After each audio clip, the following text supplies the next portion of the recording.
If you've been living under a rock for the last week, you may have missed the unedifying spectacle of the Facebook wunderkind, Mark Zuckerberg, being grilled by various members of the great and the good, otherwise known as US Senators and members of Congress at the US Supreme Court, or perhaps it was the US Congress. As usual, the entertainment value of such things is in direct inverse proportion to the seriousness of the subject. But thanks to YouTube and the internet, we are spared the procedural tediousness and can focus on the highlights, if we can in fact elevate them to such heights. As I see it, Facebook, and by extension Zuckerberg, are being brought to task for the effrontery of seeking, mining, collecting, harvesting and eventually selling the data of its users without their permission. Or rather with their permission, but without them realising that they had given their permission. I suppose that technicality is in the terms and conditions. I don't have a Facebook account and I'm very wary of liking or disliking anything, and usually resist exhortations to visit our Facebook page. I'm not saying this to suggest that I'm any more evolved or cleverer than anyone else. It's more that I've always been very uneasy about giving out too much information. But although I am wary of oversharing, I think it's called, I've always been far less concerned about commercial invasions of privacy than government ones. My thoughts have always been that businesses just want my money, but the government wants my obedience. And that's a crucial difference, because companies can't, at least directly, put me in jail. Now, I'm pretty sure that Facebook is guilty of the things that it's being accused of, since information or data is the central plank of its business. In fact, it is its business, in the same way that commercial television and radio companies' business is obtaining advertising revenue. The business is not to provide a news service or make television programs. Those are just things that they do in order to attract viewers so they can sell advertising space. And this is why watching television anywhere other than the UK has always been such an annoying experience. And this was why the BBC was such a pleasure to watch, until they completely corrupted themselves, of course, with the poison of political correctness. So now, I don't have a television. Facebook's dilemma is that they promote themselves as a neutral and impartial actor, a platform to allow the free exchange of ideas. But then they censor views they don't like or approve of, and it seems limit and censor predominantly right-wing views. Now, as Senator Ted Cruz helpfully pointed out to Zuckerberg, it is their First Amendment right to promote views they like and restrict those that they don't. But they can't have it both ways. Either they are neutral and impartial, or they're not. It's one or the other. But the thing about Facebook is that, as Zuckerberg himself said, its customers come to Facebook voluntarily. They don't have to, they're not forced to have a Facebook account. Facebook offers a service that is free so long as you agree to the terms and conditions. The fact that the terms and conditions are 50 pages long or wherever they are is neither here nor there. You tick the box and you're agreeing to the T's and C's. And I suppose buried in those conditions is that by ticking the box you are agreeing to them flogging your data to whomever they like. That's what ticking the box, that's what you agree to when you choose to become a Facebook customer, when you choose to. But you don't choose to become a citizen. A citizen is just what you are. And unless you choose to change your citizenship by emigrating, for instance, your citizenship is your birthright. And it comes with rights, inalienable rights. But these politicians who have been interrogating Zuckerberg are the very same politicians, broadly speaking, as I'm sure there are exceptions, who presided over the so-called Patriot Act and allowed the NSA to neuter the Fourth Amendment. So when Facebook invades your privacy, Zuckerberg is hauled up in front of the Supreme Court. When the US government does it, nobody mentions it. But at least Facebook acquired permission from its customers, however tenuously. The government just did it, without asking. Why is that okay for one and not the other? I suppose you could argue that since the Patriot Act was passed into law, then it is permission. I suppose you could argue that. You could. But it would be much easier to argue that in a parliamentary system, such as in Britain, where we are not fortunate enough to have a Bill of Rights. Well, we do, but it's not as extensive as the US version. In a parliamentary system, every law passed supersedes the previous one.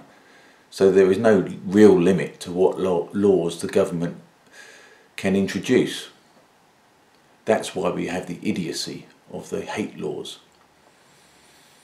Because as I understand it, the Constitution and the Bill of Rights are supposed to stand above normal lawmaking.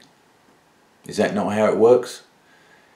And any law that can be said to contravene the Constitution is struck down as being unconstitutional. If I were an American and was lucky enough to have a Bill of Rights, I would consider any law that was introduced that was unconstitutional as being the same as not asking permission. But people seem not to mind. A lot of people don't mind whoever does it. I've had quite a few comments from people who say that they are not bothered about the surveillance state. Why not? As I've said, Facebook invade your privacy because you said they could. But the government, any government, seems to think they invade your privacy whether you agree or not. So why would you not mind? You see, a lot of people say that they don't mind. A lot of people say that they've nothing to hide, to use that hackneyed phrase. A lot of people say that, but in fact a lot of those same people do mind. The next time someone tells you they have nothing to hide, ask them for their bank account PIN code. Ask them for their email password. Ask to scroll through their internet history. Ask them if you can scroll through the contacts and messages and emails in their phone. Ask if you can look at the photos on their phone. Their photos of their kids, or the one they took of their wife as she was coming out of the shower because she looked so bloody hot, and they look at it from time to time throughout the day to cheer themselves up. Is that something to hide? Absolutely it is. And not only that, ask them if they mind that when you finish doing that, you can copy all those details, and that once you have, it is now up to you, and not them, what you do with them. Ask them if that's all right. What do you think they might say? If they were anybody, even with the tiniest amount of self-respect, they'd tell you to piss off and mind your own fucking business. So people say they don't mind, but their actions tell a very, very different story. And yet somebody that they don't know, and they have not given permission to know, knows almost everything about them. Oh, they're not interested in me, they say. Why would I be of any interest to them?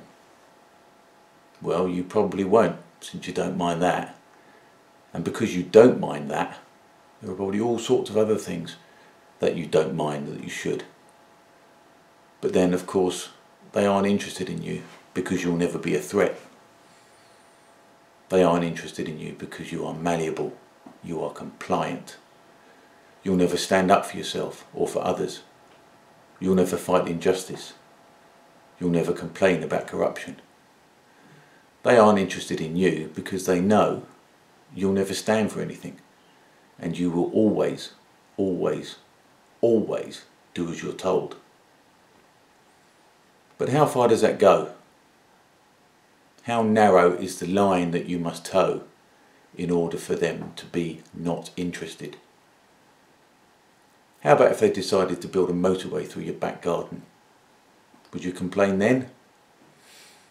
What about a rehabilitation centre for paedophiles in your street as a halfway house before they are released back into society?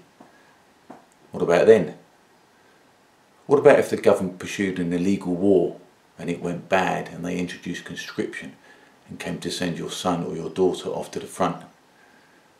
Would you stand against them then? And what if, just for argument's sake, you understand, because this is a pretty unlikely and outrageous example I've just plucked out of thin air, what if you found out that your daughter had been repeatedly gang raped over a period of years by dozens and dozens of adult Muslim men, and you knew that the local social services, council authorities and the police force had had full knowledge of this and did nothing to prevent it? What if you wanted some answers and you wanted some heads to roll and you wanted some government official and police officers to go to jail for their neglect and their complicity? What if you began to make some headway and you became a threat to them? And because you were a threat, they went through your activities with a fine tooth comb, which was easy for them because you had agreed that all of your activities were to be fully available to them to access whenever they chose. And if you did at that point decide to make a stand and you began to make a difference and had become a challenge to them, and you got a knock on the door and they told you that they knew that you had visited a gay club or that you had spent the night with someone who wasn't your wife, and that they had acquired that information because you said it was okay and that you had nothing to hide, and that all you had to do to make these potentially life-wrecking revelations disappear was to back off and not pursue the justice that your daughter deserved. Information is power, and no matter how innocuous your own activities might seem to be at the time, if you were ever to become any kind of threat to the powerful, they will use that information against you. So why don't you mind? It's your duty to mind if you're any kind of a citizen, any kind of a human being, and particularly if you're any kind of a man at all, you should mind.